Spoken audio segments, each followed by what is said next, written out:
Good morning. I want to do a video this morning on two things which I feel are kind of related, and I'll try to run that through with you because it's been really distressing, of course, to see the scenes that have been coming out of France, now Switzerland, also Belgium are having really quite intense riots. I spoke yesterday about my opinions of these being racial-based riots and how convenient that is for the mainstream media, or in fact the idea that this is because of one incident with an Algerian boy. I feel like that's a very convenient spin for the media to avoid what's really going on. I speak to a lot of people online, and a number of the people I speak to are Russians, which I'm very grateful for. I'm grateful to have excellent communication with people all over the world who give me more direct news and information from where they are, which is hugely different to what we're receiving in the West. And I think that's really important to note, that the news that we get, especially if your news is mainstream media based, if you're putting Sky News on or BBC on in the morning before, you get your kids ready for school, like I'm sure millions of people do, then you're receiving practically none of the information that's relevant to our world at the moment, and very little that's being given to the rest of the world at the moment. We've kind of become our own worst nightmare in that respect. We talk about China and North Korea and Russia as being these closed off places where people don't get the correct information, with seemingly no awareness that that's what's happening to us en masse. Anyway, when I speak to my Russian friends, they say things to me like, this is the end of World War II. Now, this isn't necessarily a Russia-wide theme, but it certainly is a common one. And the more I think about it, the more I can see why, from a Russian perspective, this would be the end of World War II. Firstly, the Russians don't seem to have these insane markers of time like we do here in the West. They don't necessarily believe a battle is won and lost in a few days or a few hours or even a year or even more years.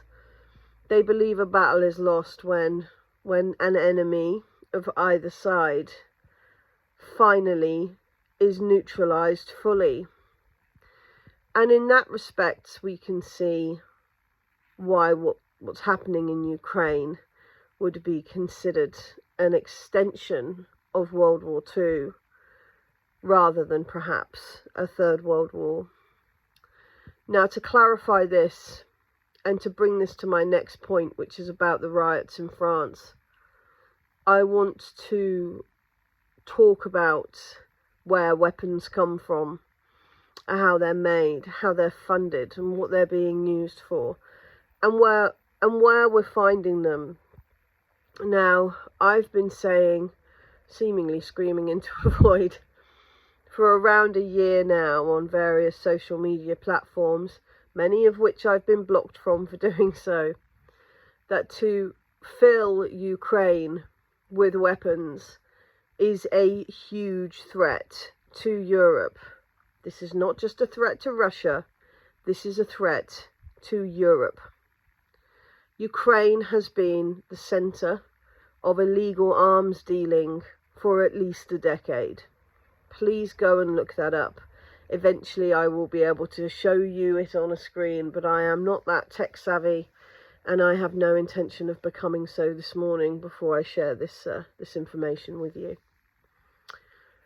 So you have a country that has long been a almost processing centre for illegal arms entering Europe and Africa and the Middle East. And then 24th of February 2022 hit, and all of a sudden everything we knew about Ukraine prior to that went completely out the window. And I remember having discussions with friends who had put up petitions for Ukrainian nationals to have complete free reign to cross Europe without any checks, without any visas, without any sponsors, without any indication of who these people were or where they were going. And I pointed out, you know, the vast amounts of information that we have of candlelight neo-Nazi protests and ceremonies and marches through the cities wearing Nazi insignia. I pointed out the film that was recorded in Louvre in 2008, where they closed the streets to fill them with Nazi, you know, from Nazi Germany, swastikas and the like, and people appeared in, you know, cultural Ukrainian dress to give flowers to the Nazis, because to them it was just yet another celebration of Nazism rather than a film being recorded. And it delayed the filming for a while because they had to clear the Ukrainians out and carry on with what they were doing, which I believe was making a Polish set in Ukraine. And we've discussed that a lot. And a lot of people have been very, very, very blind to it. And a lot of people have been very, very incapable of really understanding the real level of Nazism that has existed in a cultural level in Ukraine. But it has. And it's been funded. And it's been exacerbated by the CIA, fundamentally, who, even before the end of the Soviet Union, had gone into Ukraine in order to promote this concept of nationalism combined with a concept of Nazism as a way of isolating Russia and splitting the Soviet Union, something that they were, of course, incredibly successful at doing.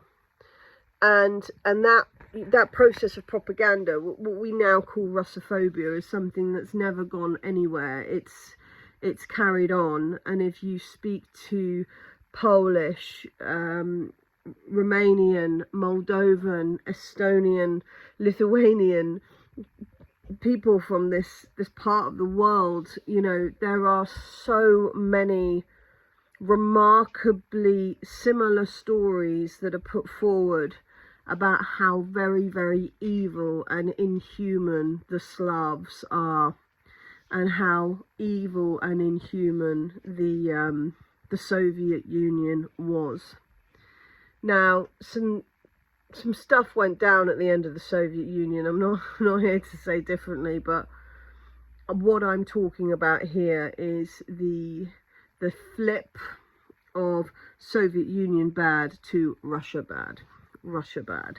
Because of course Ukraine was the second biggest country in the Soviet Union, so it makes absolutely no sense for when the tables have turned in the way that they did, you know, in 2013 really, but you know, more publicly in 2022, that the entire Western world would back one half of the Soviet Union against the other, despite not really seeming to have much inkling into what had really gone on and how much of a massive part Ukraine had played in that, or Georgia had played in that, you know.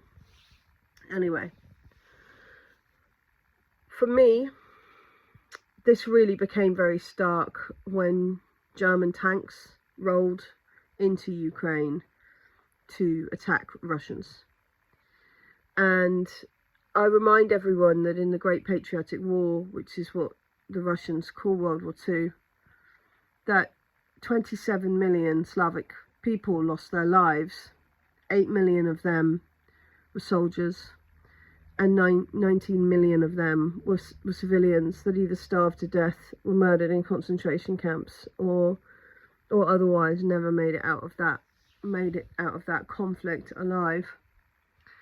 So every single family in Russia has a direct impact from the Great Patriotic War. They've lost a husband, a father. You know, Mr. Putin never met his older brother, for example. So for German tanks to roll back over the Ukrainian border to attack the Slavs, that really, really changed the feelings in Russia about this war.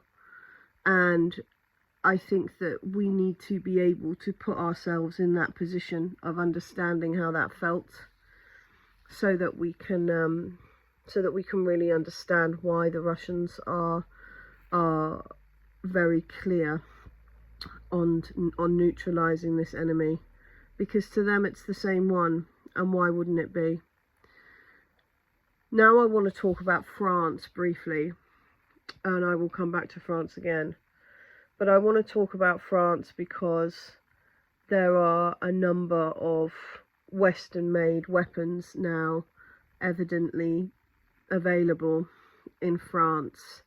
Weapons that have most certainly been given to Ukraine, donated to Ukraine, which have worked their way into the hands of armed gangs, well, now armed gangs.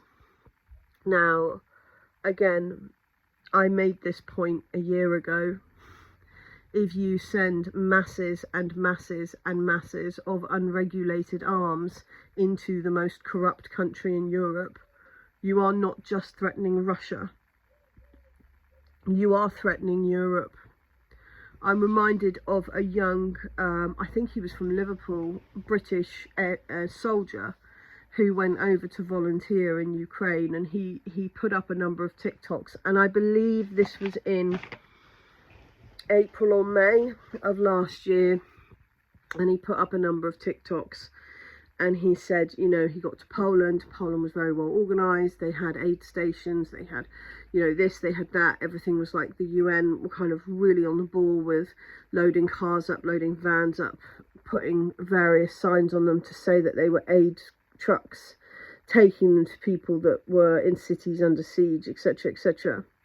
And then he crossed the border into Ukraine and found, even then, almost no system of management when it came to these arms. Village halls filled with ammunition and guns, you know, that people could really help themselves to. A number of weapon systems that these people had never trained in or used before, and his job became to train people in Ukraine in how to use these complicated and varied Western arms. I'm telling you this because although it doesn't seem to be very common knowledge amongst civilians, I want people to be very, very clear that the authorities that sent those weapons and that military equipment into Ukraine would have had every single understanding of the sort of people who could have got used to it, who could have got hold of them. That the corruption, the corruption with regards to military equipment in Ukraine is not just about this war. They were the centre, they were the #1 country, I think sans America, for illegal arms dealing before the war. And that is readily available information.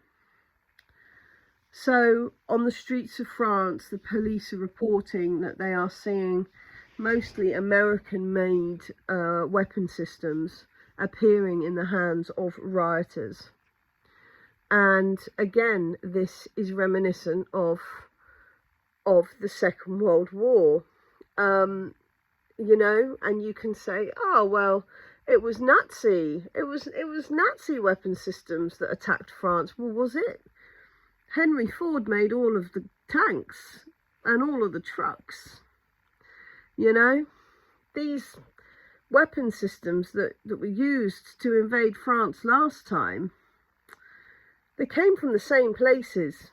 It may not have been held by the same people, but they came from the same places.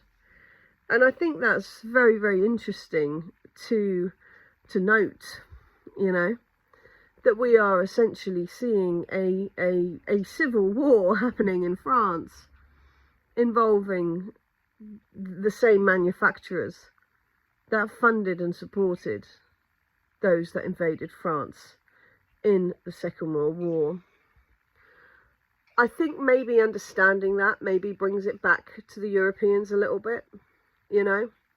Obviously, I'm not suggesting that the gangs that are disillusioned with the police, that are disillusioned with the government, that are seeking change, you know, are Nazis. Quite the opposite, to be honest with you. But I do think that it is a stark note that these men are holding weapons and using them on the streets of France, made by the same manufacturers, made by the same people, and provided from the same locations as those which were in France in the Second World War.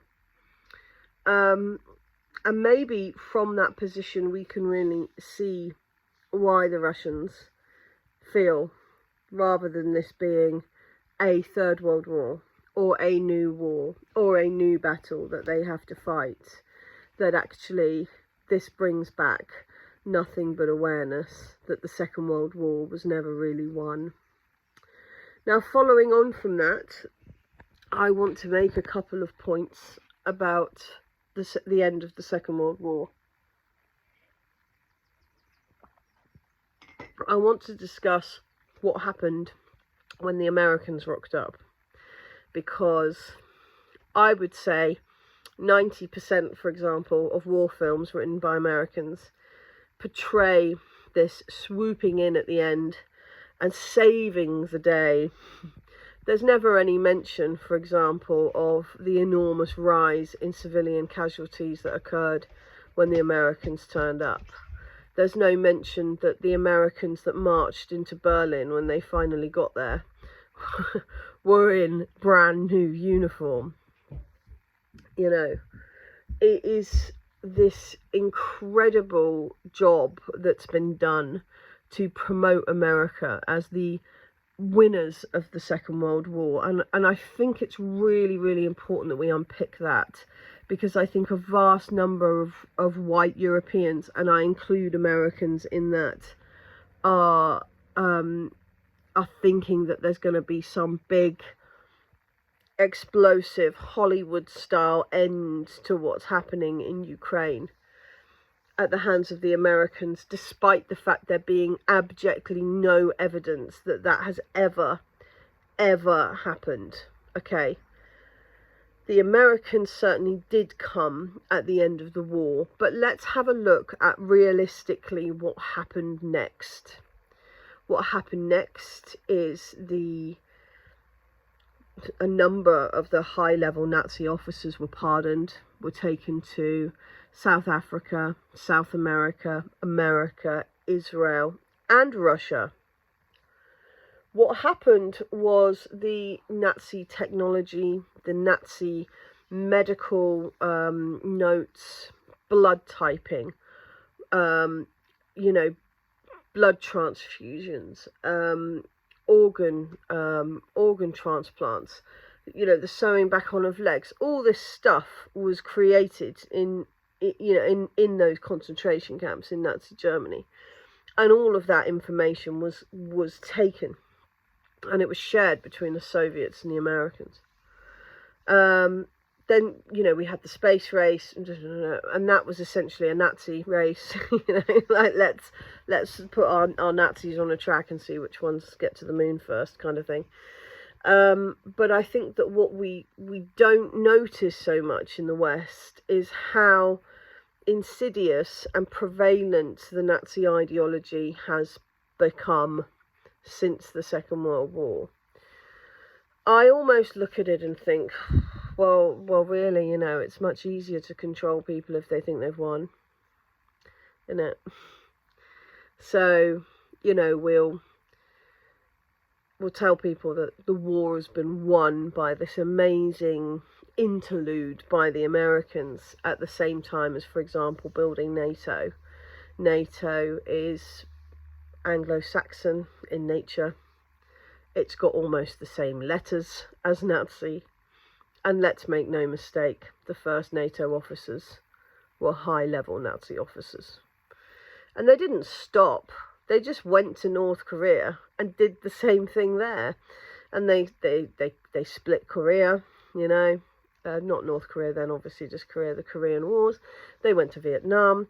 They went to Iraq. They went to Afghanistan. They went to Syria and Libya and Cambodia and Nicaragua and all of these places that actually just show this ideology of pushing a religion, pushing a democracy, as we call it, pushing a mindset has been an enormous part of Anglo-Saxon culture.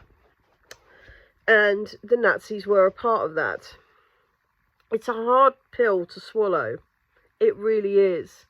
My grandfather was in the Navy in the Second World War for a short time. You know, to reflect back and realise that we didn't win anything. That actually, 30 years after the Second World War ended, even less, just over 20, the EEU was formed, you know, and we freely joined up to a political or trade bloc, it was then, wasn't it, that was dreamed up in Hitler's Mein Kampf. If anybody, by the way, hasn't read Mein Kampf, I honestly suggest that you do, because my serious belief is that the reason Mein Kampf has been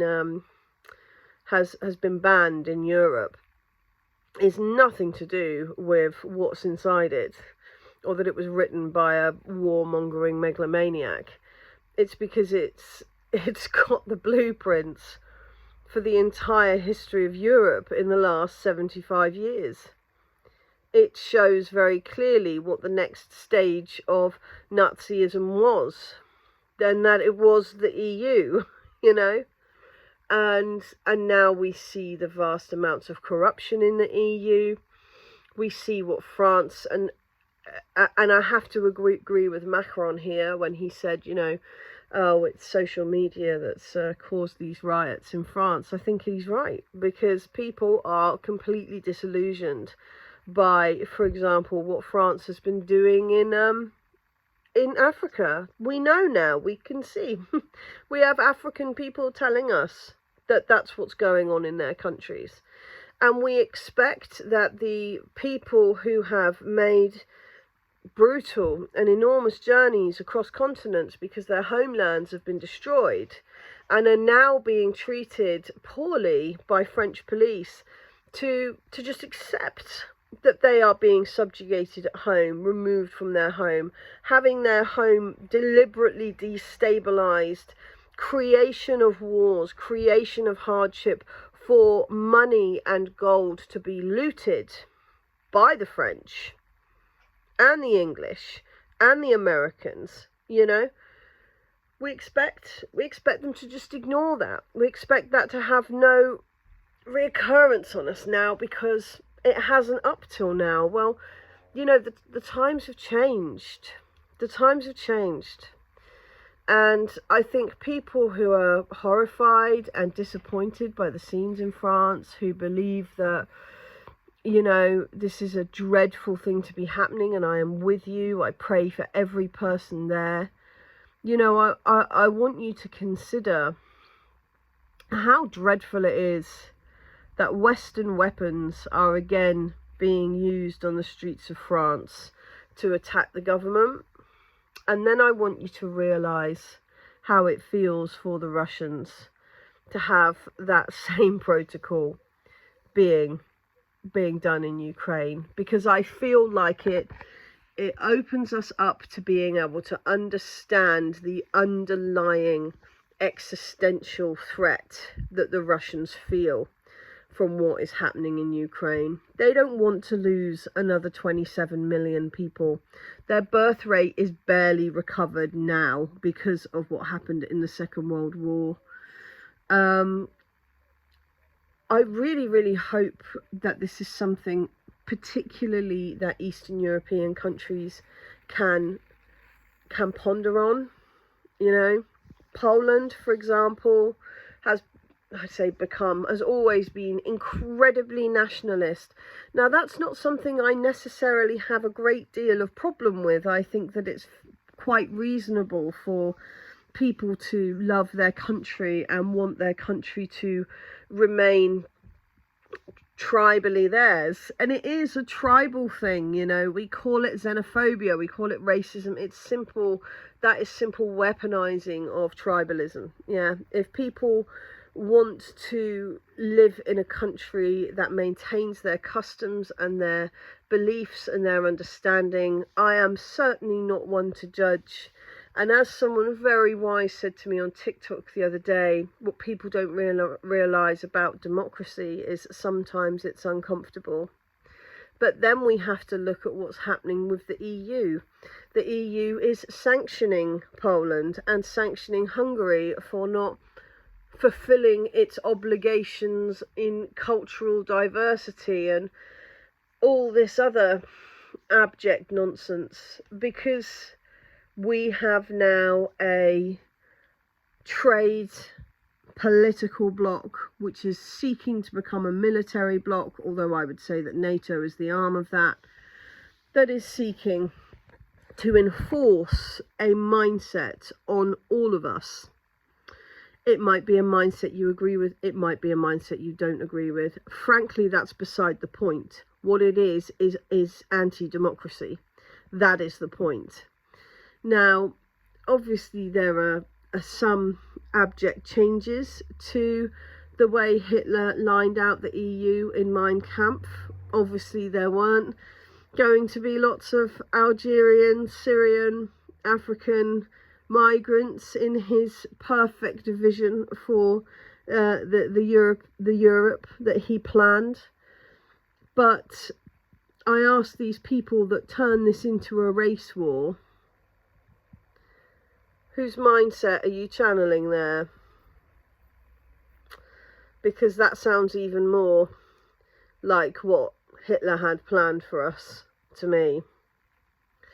Now, I know that that might be quite hard to hear, but it's true. What we need to do as a country, as a bloc, as a continent, as a race, is acknowledge what it is that we are promoting and for how long we have been doing that.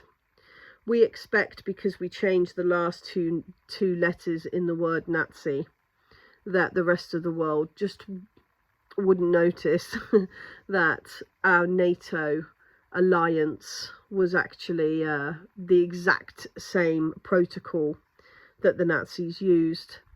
We have gone around the world expecting everyone to adhere to exactly what we believe to be the rules-based order, and this even comes up when politicians talk about it on the news. America is so scared that they'll lose naval hegemony that they are threatening China, of all people.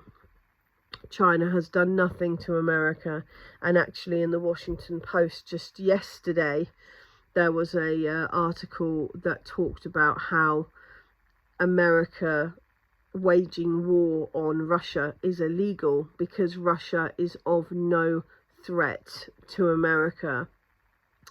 So, why is this all happening? Why have we armed the same sorts of people that we've armed in the past? Why have we indoctrinated people into that mindset? Why is Polish law adverse to historians discussing the Polish collaborations with the Germans before and during the Second World War?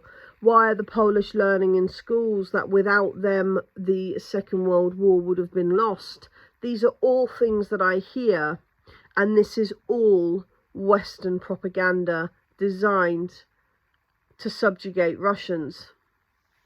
So it's really, really important that we do the work, every single one of us, because if we don't, this is going to carry on. It is, you know, how long is it going to be until we start seeing German-made tanks rolling over the border of France again? The other thing that I want to point out, which is terrifying but true, is that at a certain point during the Chechen wars, the Chechens realized that although the Russians were the enemy, that actually that was something they'd been manipulated to believe by the West, and the Chechens turned on the West. The Chechens are now fighting in force in Russia with great pride. That's what they're doing. They are fighting with Russia against us, because, as I said, according to most of the Slavic people, this is the end of World War II, and they are simply fighting Nazi invasion with tools made in the same places, with soldiers trained in the same places. Even the battlefields are the same, okay? What happens with all of these Storm Shadow, ATACMS, Bradley infantry fighting vehicles, Leopard 2 tank, Game Changers, F-16s, possibly dirty bombs, depleted uranium shells, the blowing up of nuclear power plants? What happens when those people who we have manipulated into thinking that their brethren, that their Slavic brothers are the enemy, turn against us? Why has nobody considered this? Nobody considered, and well, I can't see how, nobody considered that the weaponry that was going to be sent to Ukraine would end up on streets in Paris aimed at police officers, but here we are. Do you know who I think did know that? The Americans. The Americans' military-industrial complex comes in two parts. Its international arm and its national arm. Its international arm quite clearly has made an absolute bucket load from all of this war in Europe. They've gone round the world, they've started wars on every continent, except probably in Australia, and then they've rounded back to Europe, you know, to subjugate us and make sure that we're all working for them. We're all living in poor living conditions. We're all focused on the baddie that's Russia rather than looking at what's really going on in the world. But I think that what the American military-industrial complex would love is if the people of Europe felt that they needed to arm themselves to protect themselves in the same way that the people of America do, because they make a lot of money nationally from that. And I think that's a huge part of this. Let's keep filling Ukraine with arms, knowing full well that those arms will end up in the hands of gangs in Liverpool, Paris, Brussels, everywhere. And then, you know what? Then the normal people, then the good people will feel that they need to arm up in order to fight the bad people with the guns. Yeah, I think it's been very beneficial to the military-industrial complex to arm Europe in this way, to know full well that those arms are spreading out. And just for reference, everything I've said about Europe here, you can replace you can replace the Middle East and you can replace Africa, because all the arms are turning up there as well. So this filling Ukraine with weaponry, much of which, and Viktor Orban said this to the EU, much of which hasn't even been audited. We've got absolutely no idea what the loss rate is, where it's gone, whether it's been sold. There's stories of HIMARS systems being wheeled onto the battlefield and sold directly to the Russians. I mean, it's absolute mayhem, And our answer, Rishi Sunak, Keir Starmer, if you think honestly that this election next year, which is giving us some reprieve from riots in the UK, you think this election next year is going to change all of this. Keir Starmer is just as war hungry as the current Prime Minister. Information is our power here. We have to make everybody that we know aware of what is actually going on and what the actual risks to us continuing to accept this propaganda, continuing to accept this brainwashing, and continuing to fail to see the reality for what it is here. Because the reality is that we have been under Nazi control since at least 1945, and possibly even earlier. That is a very, very hard reality to accept, but it is one with great merit, and one that every white person on this planet needs to recognise. We are the Anglo-Saxons. We have a military-based alliance that we use to subjugate, bomb and rob anyone of a different culture to us, let's face it. And if if they don't play by the rules and sell things to us cheaply and keep themselves enslaved, we go in and we cause problems. I really, really hope that message gets out, and I really, really hope that this stark realization of what's happening in France can aid people to see what's really, really going on, and how it feels when those Western weapon systems appear on our streets, when they're burning out our cars, when they're threatening our borders. Because fundamentally we all need to understand this so that it can change. I will try and end this on a positive, because I know it's been a bit hardcore video. And I will say this: I think that the West will lose this war. That's very, very hard for some people to hear. How is that a positive, they say? Well, because this isn't helping us, man. This isn't helping us. There was a report done recently that said that people who live in the UK without much money live poorer than in the third world, some parts of the third world. And I agree with that. My family constantly struggle just to feed ourselves, just to support ourselves, to get our kids' birthday presents or to pay for school uniforms. And we're not the poorest in our society. So this amazing gap between the rich and the poor that we're seeing in the West, this is all connected to what we're seeing happen in Ukraine, what we're seeing happen in France, and what we're seeing happen in Africa. It is better for all of us if we're not under Nazi rule. I mean, I think that's pretty obvious, but I will say that eventually, whether it takes 1 year or 5 years or 10 years, that this situation will end and it will lead to something better. I would like us to be part of that something better and not a direct force against it. I would like us to, from a position of some power, be able to stand up and be a member of a ever-changing and fairer world. And it's really important that we understand that that's what we need to do. God bless France. God bless Russia. God bless Ukraine. I seriously hope that we get some better news today about the things that have been going on there. But fundamentally, without that power structure changing, without the EU releasing its grip on the people of Europe, and I include Britain in that because we're being sanctioned by them, without NATO releasing its grip on the people of the European continent, it's not going to change. Things like this are just going to continue happening. I wish you all the very best. As I've already expressed, I have a young family, and 2 of them have birthdays this month. My son Jasper, who's just learning doing a Russian GCSE, is turning 13, and my daughter Indigo is turning 6. If you've got anything to spare, throw in the buy me a coffee pot. If you've got capacity to sign up to Patreon, or in fact if you'd like to go and buy them a gift, I've got an Amazon registry open with a variety of things that they want and need. It really helps me and my young family out. It's been really heartwarming, the support I've had up till now.